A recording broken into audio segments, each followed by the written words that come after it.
Today, we're diving into the fascinating concept of neuroplasticity, the remarkable ability of our nervous system to change and adapt based on our experiences. Neuroplasticity is arguably one of the most powerful features of our biology. It gives each of us the potential to think differently, learn new skills, move past painful memories, and adapt to whatever life throws our way, essentially to become better versions of ourselves. Let's begin. Most people have heard the term neuroplasticity, which refers to the brain and nervous system's ability to rewire and reshape themselves. In fact, our nervous system wasn't just built to allow change, it was designed to change. From the moment we're born, our brains are ready for learning. A newborn's nervous system is loosely wired. Connections are imprecise. This is why babies appear floppy and uncoordinated like little potato bugs with limbs. They can't control their movements well, they can't talk, and they certainly can't perform tasks with accuracy. Picture this. When you entered the world, your brain was like a messy web of connections, none of them particularly efficient. But through your unique experiences, your interactions with caregivers, your social environment, your thoughts, the languages you were exposed to, the places you visited or didn't, your brain gradually reshaped itself. It became custom-tailored to your life. This adaptability is especially true for the parts of your brain responsible for interpreting the world around you, your visual, auditory, and olfactory systems, for instance. However, not all parts of your nervous system are designed to be flexible. Some circuits are meant to remain stable and are very resistant to change, like those that regulate your heartbeat or control your breathing. These are essential systems where reliability is more important than adaptability. The same goes for the circuits that regulate your digestion. And thankfully, these circuits were designed to be highly reliable because we definitely want them to work without fail. So, many systems in our nervous system, like digestion, heart rate, and breathing, are difficult to change. However, other parts of the nervous system are much more adaptable. One of the amazing gifts of childhood, adolescence, and young adulthood is the ability to learn effortlessly, almost through passive experience. We don't have to put in much conscious effort to pick up new skills or information. But once we reach around 25, changing the deep-rooted connections in our brain becomes much harder. To make those changes, we need to engage in specific processes. These processes, as we'll discuss soon, are gated, meaning you can't just decide to change your brain on a whim. Instead, you have to follow a series of steps to shift your internal state in a way that opens up the potential for real brain changes. Many of us have heard the popular claim that physical activity, like running or exercise, leads to the creation of new neurons in the brain. However, here's the reality.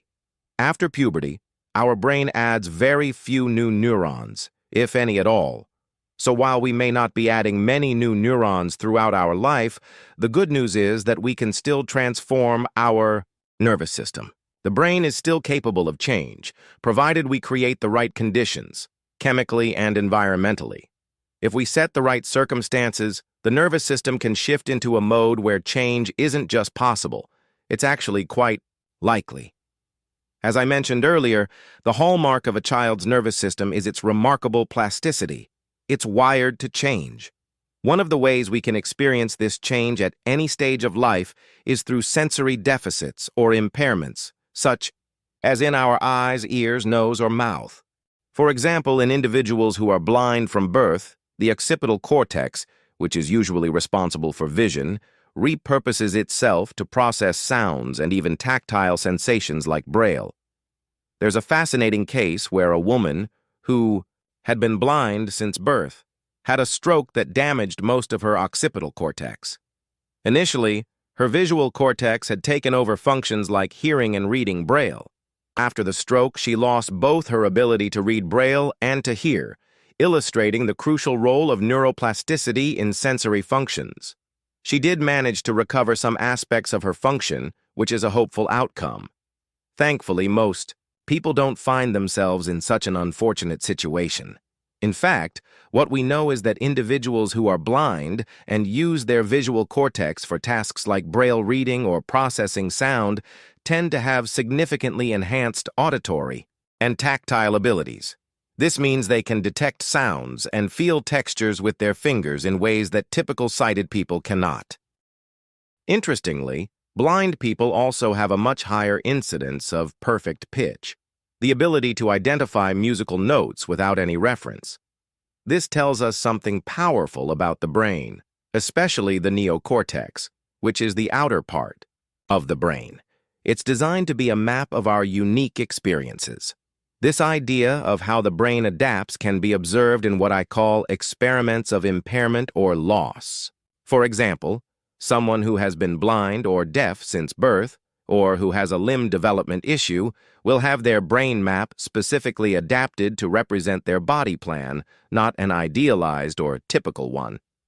This flexibility is remarkable, as the neocortex is essentially a custom map, shaped by personal experience. A few years ago, I was in a course, not teaching but attending. A woman came up to me and said, "Every time you speak, it stresses me out." I've heard this kind of feedback before, so I asked her to be more specific. She explained that my voice reminded her of someone with whom she had a very negative experience. I responded by saying, "I can't change my voice, but I appreciate your honesty, and I can understand why you might react that way." Over the course of the next 2 weeks, this woman came to me several times saying that just by acknowledging her reaction, my voice started to become more tolerable to her. By the end of the course, we had become friends, and we're still in touch. This experience highlights an important aspect of neuroplasticity. The first step in changing anything is recognizing that you want to change it. When I walk out of a room, I don't think about each step I take, because I've already learned how to walk. But when we decide to change a behavior or learn something new, bringing that desire to our awareness is key. Recognizing it alerts the brain and nervous system that, moving forward, those reflexive actions don't have to remain automatic. They can change. If this concept sounds abstract, don't worry. We'll discuss specific protocols for achieving neuroplasticity. The first step is simply recognizing that you want to change something. We need to pinpoint what it is we want to change, or at least acknowledge that we want to alter some specific experience. From there are scientific protocols we can follow to trigger those changes. The forebrain, particularly the prefrontal cortex, plays a crucial role in signaling to the rest of the nervous system that whatever we're about to experience is worth paying attention to. Let's pause here, and when we come back, we'll dive deeper into this topic. But first, let me address one of the biggest misconceptions out there.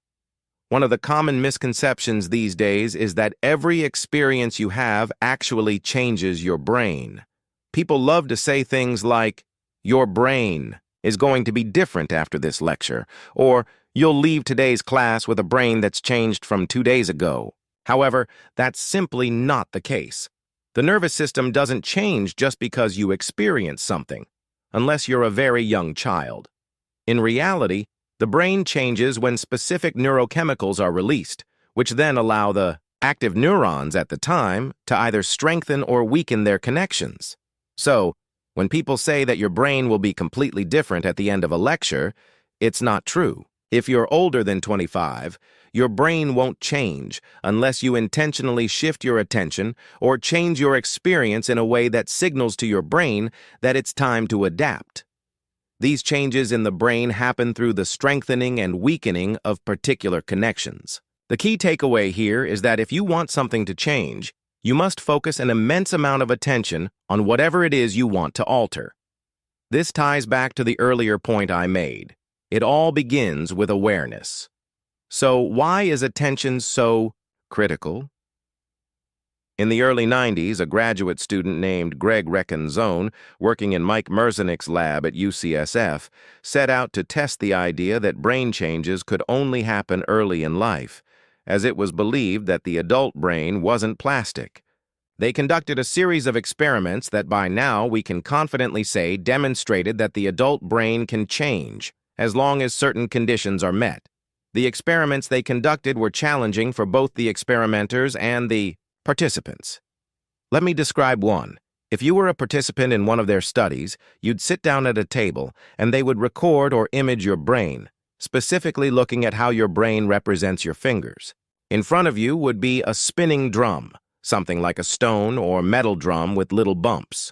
These bumps were arranged in varying distances, some close together, some farther apart.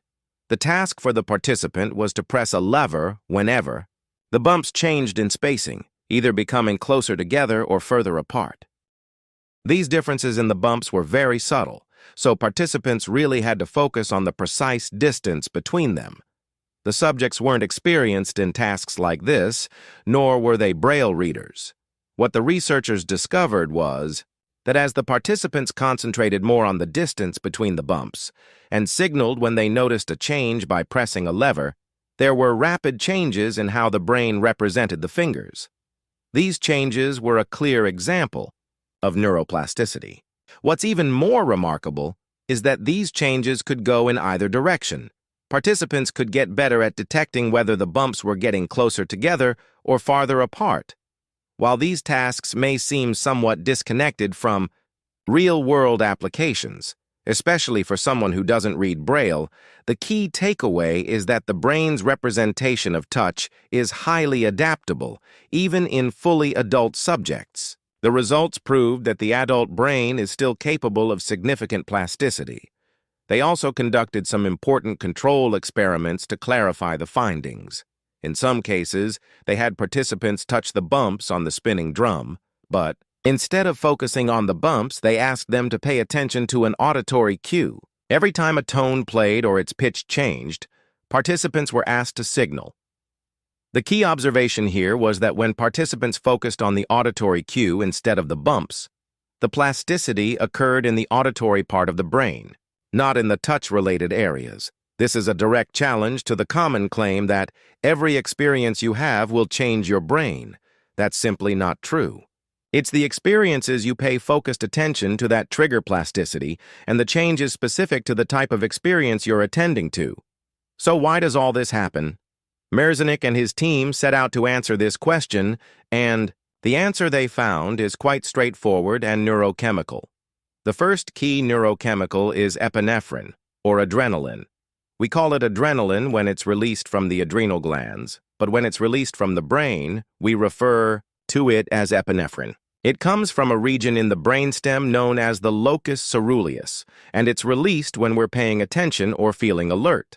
However, epinephrine alone isn't enough to trigger brain change. The key to activating plasticity is the combination of epinephrine with another neurochemical called acetylcholine. Acetylcholine is produced in two areas of the brain. One is also in the brainstem, and while it has different names in different animals, in humans, the primary source of acetylcholine is the parabigeminal nucleus, or parabrachial region. Essentially, this part of the brain sends axons, the wiring, to the thalamus, which acts as a sensory filter for all incoming sensory input. When we pay attention to something, we essentially sharpen the sensory input we focus on, increasing what's known as the signal-to-noise ratio.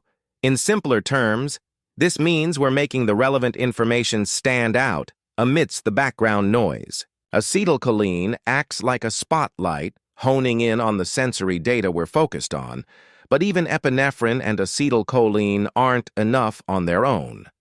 The third component that makes plasticity possible is the release of acetylcholine from an area of the forebrain called the nucleus basalis of Maynard. This trio of factors, epinephrine from the brainstem, acetylcholine from both the brainstem and the nucleus basalis, and the right focus, creates the conditions for brain change. The science shows that if these elements align, your nervous system will absolutely change, a principle that is now fundamental to our understanding of neuroplasticity. So, how do we apply this knowledge in real life? First, we need to focus on alertness to access the epinephrine release. Most people achieve this alertness through a combination of good sleep and a cup of coffee.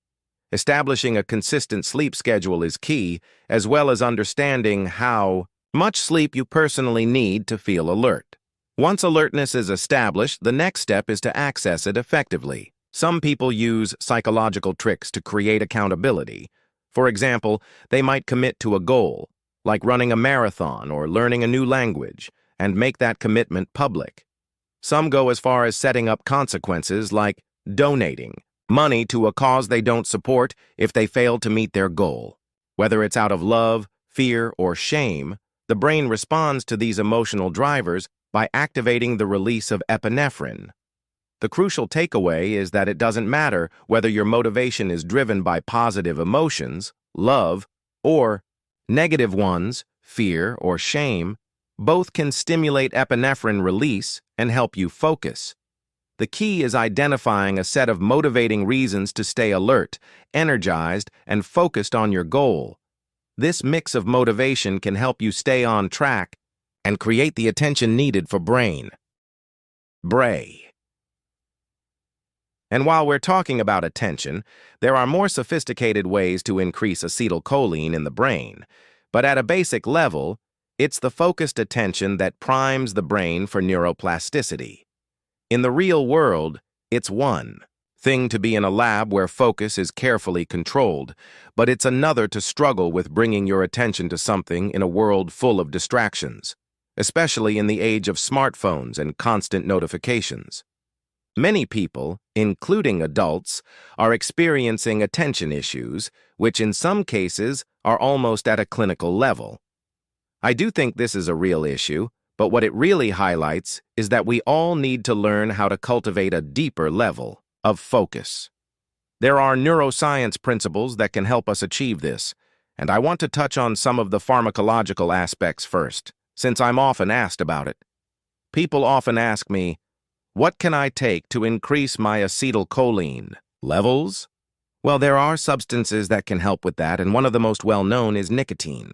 The reason nicotine is effective is that acetylcholine binds to specific receptors called nicotinic receptors. There are also muscarinic receptors, but the nicotinic ones are specifically involved in attention and alertness. I have colleagues, real professionals, not just people dabbling in bro science, who chew Nicorette gum while working. When I asked one of them why, he simply said, "It helps me stay alert and focused." Now, I've tried chewing Nicorette myself, and I find it makes me jittery. I can't focus because it overstimulates me and pushes my autonomic arousal too high. On the other hand, some people use it throughout the day. But be cautious with this, because relying too heavily on these substances can create an artificial state of focus. The core principle of neuroplasticity is about creating genuine, focused windows of attention that stand apart from the rest of your day. So there are other more natural ways to increase focus and acetylcholine levels. The best way to improve your ability to focus is by utilizing the systems you were born with. The key principle here is mental focus follows visual focus. We're all familiar with the fact that our vision can be either unfocused and blurry, or we can achieve laser-like focus on something in our visual field. What's important to know is that visual focus is directly linked to mental focus. If you want to improve your brain's focus capacity, working on visual focus can be an incredibly powerful tool. When we visually focus, we have two choices. We can either narrow our gaze to a small area with great precision, or expand our gaze to take in a broader space with less detail. This trade-off happens naturally because our visual system is designed to focus sharply on small areas, particularly in the fovea, the part of the retina with the highest receptor density. In other words, we see things in sharp detail only in the center of our vision. When we focus visually, two things happen. First, our eyes align in a movement called vergence. They move toward a single point. Second, our lens adjusts to narrow our visual field and bring the target into sharper focus. Now here's the crucial part. Visual focus is connected to mental focus. When you focus your eyes on a particular point, it triggers changes in your brain that help sharpen your attention. If you're struggling to focus mentally, One of the best practices is to focus your visual system first. This works by concentrating your visual attention on a specific point. Let's say you're trying to read a difficult science paper and you're finding it hard to absorb the information. Spend 60 to 120 seconds focusing your eyes on a specific area of the page or screen. This visual practice will help not only improve your visual acuity, but also activate brain regions involved in attention and learning. You're essentially setting the stage for better focus in other areas. Now you might wonder, what about the experiment where people were touching the rotating drum or responding to auditory cues? That didn't involve visual focus. True, auditory attention works differently. For people who are learning through their auditory system, they often close their eyes to focus. If you're trying to listen intently to someone, don't ask them to. Look at you directly while you speak. This divides their attention. Closing the eyes creates a cone of attention that allows the auditory system to take the lead, as is often the case for people with low or no vision. So, to improve your focus, whether visual or mental, start by practicing your visual focus. It's a simple but effective way to increase attention and activate the brain regions necessary for neuroplasticity. You might feel some agitation or discomfort, but that's likely a sign that the epinephrine and alertness is kicking in, and you're heading in the right direction. Once you've activated acetylcholine and focused your attention, the next question is, how long can you maintain that focus? In a previous podcast, I discussed ultradian cycles, which are natural cycles of alertness and focus that last about 90 minutes.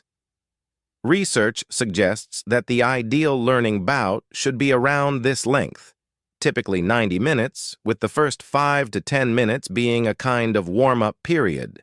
It's okay not to be fully focused at the beginning of a learning session. However, as you approach the middle of the 90-minute period, you should be able to maintain focus for about an hour.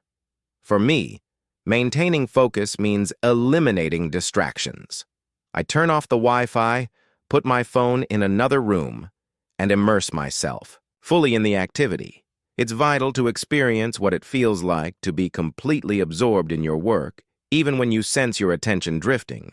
When your mind starts to wander, the key is re-anchoring your attention, constantly bringing it back. For those of you with vision, a great way to do this is by keeping your eyes focused on the task at hand. When attention drifts, gently refocus your eyes back on the work. This simple visual shift can trigger the brain's mechanisms for neuroplasticity, strengthening the pathways associated with learning. Now, here's a crucial point. Neuroplasticity doesn't occur during wakefulness. It primarily happens during sleep. Here's the exciting part. If you engage in deep, focused learning for about 90 minutes, or even multiple learning sessions in a day, while you sleep that night, and the nights that follow, the neural circuits that were active during your focus will strengthen. This is when plasticity really takes effect. Those connections are reinforced, and others that weren't activated during your focus may be pruned away. This is the essence of how our brains learn and adapt. So, sleep is essential for consolidating what you've learned. If you've had a productive learning session but get a poor night of sleep afterward, don't worry. The next night's sleep will likely still help you solidify the knowledge. The brain has a way of marking those synapses where acetylcholine was released, and those synapses become biased towards strengthening. However, if you don't get quality deep sleep, the changes may not occur as effectively. Now, what if you don't get enough sleep but still want to promote plasticity? There's an interesting workaround called non-sleep deep rest, NSDR. It's a technique that can partially mimic the effects of deep sleep, allowing your brain to strengthen those newly formed neural connections even without hitting that deep sleep phase. I want to bring attention to a fascinating paper published in Cell Reports last year, which highlights the science behind learning and memory consolidation. The study focused on a spatial memory task, where participants had to remember the sequence of lights turning on in a specific order. While remembering 2 or 3 lights in sequence was easy, it became increasingly difficult as the sequence grew to 15 or 16 lights. Here's the intriguing part. The study found that if participants engaged in a 20-minute non-sleep deep rest (NSDR) protocol immediately after completing the task, or took a shallow nap, lying down with feet slightly elevated, eyes closed, no sensory input, the rates of ESEB learning were significantly higher than if they simply had a good night's sleep later that night. In other words, NSDR protocols, or brief naps under 90 minutes, can accelerate learning and enhance depth of learning. For many people, after intense focus, allowing the mind to drift and rest without structured thoughts is one of the most powerful ways to enhance learning. The process of disengagement can promote neuroplasticity, allowing the brain to consolidate the new information in a way that enhances retention and recall. Key takeaways. To summarize the main points we've covered about neuroplasticity and learning. Plasticity happens throughout life. It's a continuous process, not limited to childhood, so adults can absolutely engage in effective learning too. Alertness is essential for learning. The ability to focus and learn is highly dependent on your alertness levels, which fluctuate throughout the day. Identify the time of day when you feel most alert and maximize your focus during this time for tasks that align with your goals. The role of epinephrine. The brain's release of epinephrine, which aids in focus and learning, peaks at specific times in your daily cycle. Understanding when these peaks happen will help you learn more effectively during those periods. Increasing acetylcholine. One way to enhance attention is by increasing acetylcholine levels, which can be done pharmacologically with nicotine. However, there are risks and costs involved, so it's important to weigh the benefits carefully. Visual focus is key. Practice maintaining visual focus on a specific target, whether that's a piece of paper or your computer screen. This visual focus triggers neuroplasticity and helps build your attention capacity. Engage the auditory system for learning. For those with vision impairments or for tasks that involve sound, the auditory system can also be trained for focus. Listening without distractions is an important part of learning and focus development. Focus in 90-minute cycles.